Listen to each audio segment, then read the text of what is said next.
That means every single dollar produced is actually the dollar plus a certain percent of debt based on that dollar.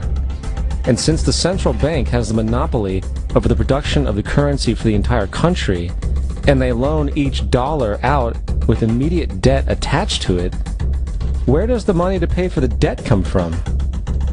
It can only come from the central bank again, which means the central bank has to perpetually increase its money supply to temporarily cover the outstanding debt created, which in turn, since that new money is loaned out at interest as well, creates even more debt. The end result of this system without fail is slavery, for it is impossible for the government and thus the public to ever come out of the self-generating debt. The founding fathers of this country were well aware of this.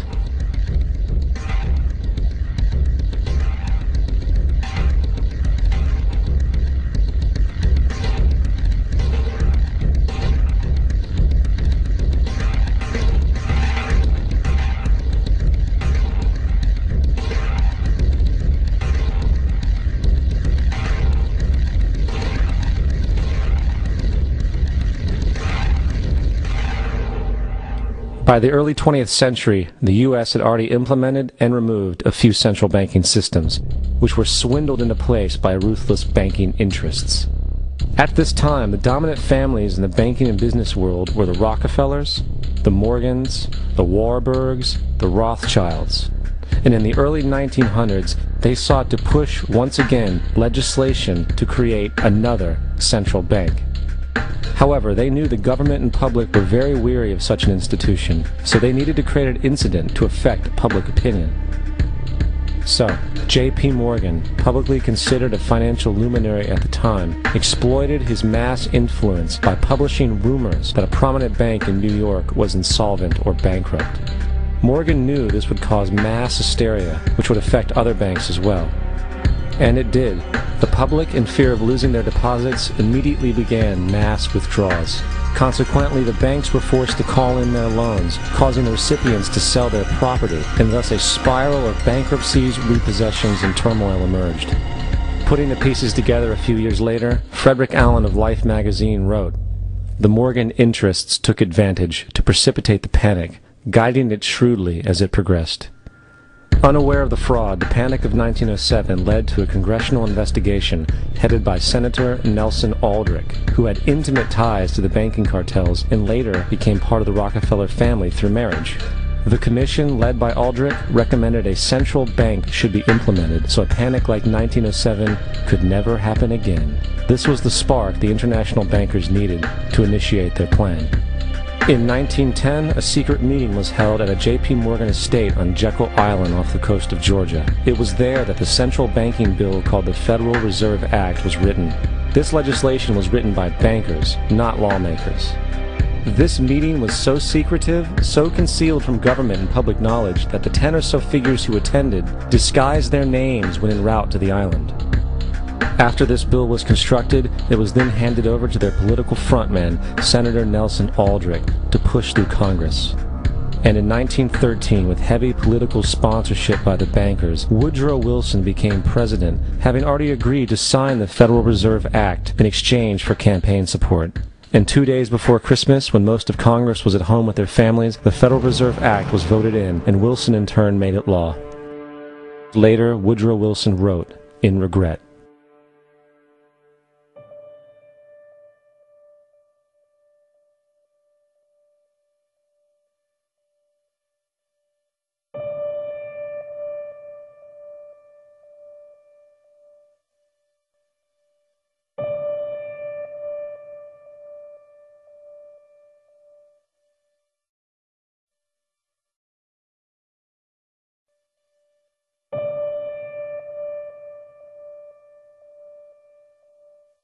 Congressman Louis McFadden also expressed the truth after the passage of the bill. A world banking system was being set up here, a superstate controlled by international bankers, acting together to enslave the world for their own pleasure. The Fed has usurped the government. Now, the public was told that the Federal Reserve System was an economic stabilizer, and inflation and economic crises were a thing of the past. Well, as history has shown, nothing is further from the truth. The fact is, the international bankers now had a streamlined machine to expand their personal ambitions. It's alive! It's alive! It's alive! For example, from 1914 to 1919, the Fed increased the money supply by nearly 100%, resulting in extensive loans to small banks and the public. Then, in 1920, the Fed called in mass percentages of the outstanding money supply, thus resulting in the supporting banks having to call in huge numbers of loans, and, just like 1907, bank runs, bankruptcy, and collapse occurred. Over 5,400 competitive banks outside of the Federal Reserve System collapsed, further consolidating the monopoly of a small group of international bankers. Privy to this crime, Congressman Lindbergh stepped up and said in 1921, "Under the Federal Reserve Act, panics are scientifically created. The present panic is the first scientifically created one, worked out as we figure a mathematical equation." However, the panic of 1920 was just a warm-up. From 1921 to 1929, the Fed again increased the money supply, resulting once again in extensive loans to the public and banks. There was also a fairly new type of loan called a margin loan in the stock market. Very simply, the margin loan allowed an investor to put down only 10% of a stock's price, with the other 90% being loaned through the broker. In other words, a person could own $1,000 worth of stock with only $100 down. This method was very popular in the roaring 1920s, as everyone seemed to be making money in the market. However, there was a catch to this loan. It could be called in at any time and had to be paid within 24 hours. This is termed a margin call, and the typical result of a margin call is the selling of the stock purchased with the loan. So, a few months before October in 1929, J.D. Rockefeller, Bernard Baruch, and other insiders quietly exited the market, and on October 24, 1929, the New York financiers who furnished the margin loans started calling them in masse. This sparked an instantaneous, massive sell-off in the market, for everyone had to cover the margin loans. It then triggered mass bank runs for the same reason, in turn collapsing over 16,000 banks, enabling the conspiring international bankers to not only buy up rival banks at a discount, but to also buy up whole corporations at pennies on the dollar. It was the greatest robbery in American history. But that didn't stop there. Rather than expanding the money supply in order to recover from this economic collapse, the Fed actually contracted it, fueling one of the largest depressions in history. Once again outraged, Congressman Louis McFadden, a longtime opponent of the banking cartels, began bringing impeachment proceedings against the Federal Reserve Board, saying of the crash and depression, "It was a carefully contrived occurrence. International bankers sought to bring about a condition of despair so that they might emerge the rulers of us all." Not surprisingly, and after 2 previous assassination attempts, McFadden was poisoned at a banquet before he could push for the impeachment. Now, having reduced the society to squalor, the Federal Reserve bankers decided that the gold standard should be removed. In order to do this, they needed to acquire the remaining gold in the system. So, under the pretense of helping to end the Depression, came the 1933 gold seizure. Under the threat of imprisonment for 10 years, everyone in America was required to turn in all gold bullion to the Treasury, essentially robbing the public of what little wealth they had left. And at the end of 1933, the gold standard was abolished. If you look at a dollar bill from before 1933, it says it is redeemable in gold. You look at a dollar bill today, it says it is legal tender, which means it is backed by absolutely nothing. It is worthless paper. The only thing that gives our money value is how much of it is in circulation.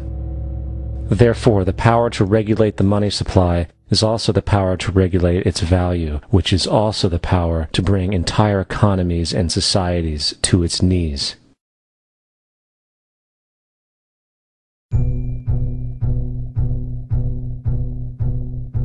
It's important to clearly understand, the Federal Reserve is a private corporation. It is about as Federal Express. It makes its own policies and is under virtually no regulation by the U.S. government. It is a private bank that loans all the currency at interest to the government, completely consistent with the fraudulent central banking model that the country sought to escape from when it declared independence in the American Revolutionary War. Now, going back to 1913, the Federal Reserve Act was not the only unconstitutional bill pushed through Congress. They also pushed the federal income tax.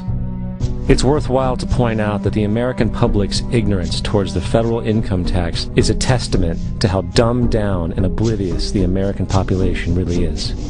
First of all, the federal income tax is completely unconstitutional, as it is a direct, unapportioned tax. All direct taxes have to be apportioned to be legal based on the Constitution. Secondly, the required number of states in order to ratify the amendment to allow the income tax was never met, and this has even been cited in modern court cases.